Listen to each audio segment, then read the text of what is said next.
to you, Harry, because there's a reason what we looked at, or certainly I looked at CompTIA and I looked at the CREST certifications. How do they fit into the roles that you're looking for right now? Because ultimately, that's the goal for me. MOD veteran service leavers, they come to us, we do some amazing training, we combine it all together, great value for money, great delivery. But at the end piece, where's the jobs, man? Where are we going to go? Yeah, exactly. And it's interesting. I was almost kind of expecting to come on here and be a bit of devil's advocate for the kind of certification courses kind of world. But what the chaps have said there is like nail on the head. There are pathways into sort of industry outside of doing certifications. There are some certifications that you absolutely probably do not need, will not even look at, but we push towards that, spend thousands of pounds on there.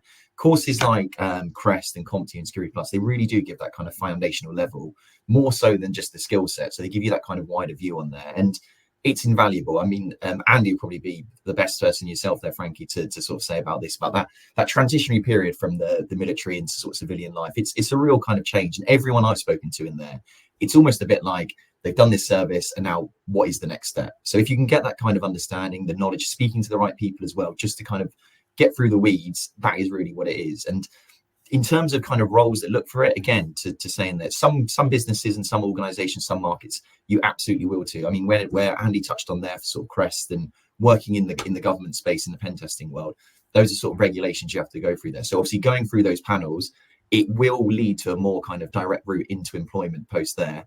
But it's not to say, obviously, if you don't want to go down that route or you can't sort of afford to go into that route at this present in time, it's not sort of the cutoff in there. But it really does give those kind of skills there. So on the CompTIA side there, worked heavily with sort of people, especially in the US, where I did a lot of work with the US Navy and the Marine Corps over there. CompTIA is really sort of well regarded as that kind of baseline level for just getting in there, getting the skills, knowing what it is. It's a bit like when you look in the recruitment world as well, to sort of play it back to myself, is you have someone in that's come straight out of university or straight out of college, straight out of military, whatever it is, do not know what it is there. You've got to try as many things as possible. It's the exact same security.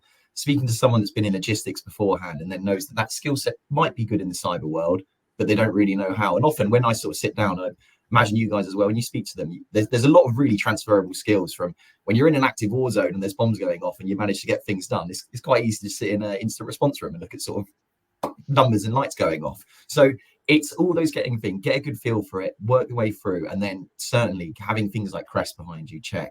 CompTIA Plus on there from the very off. They will certainly give you a good route into there, good knowledge of what it is to find out what you enjoy, what you don't enjoy. And then the types of roles are the kind of ones I mentioned in there, depending on what level we're going in terms of, is it a career change or very from the off? But those foundation kind of entry level roles, be it in pen testing, consultancy and GRC, which is a very kind of applicable world, a good world to sort of get into that is a bit more kind of generalistic in terms of what, and lets you sort of position yourself, be it more technical or more consulting. And then obviously, like Luke mentioned, the sort of security engineering there, they give you those kind of real world skills of how to deal with people outside of the military and how to sort of work with them, but also the kind of the technical skills in there to end up in those jobs. And that's what you want, is you don't want to get into a sort of program where it is just taking your money and it's really not giving you the value in there. But if there's clear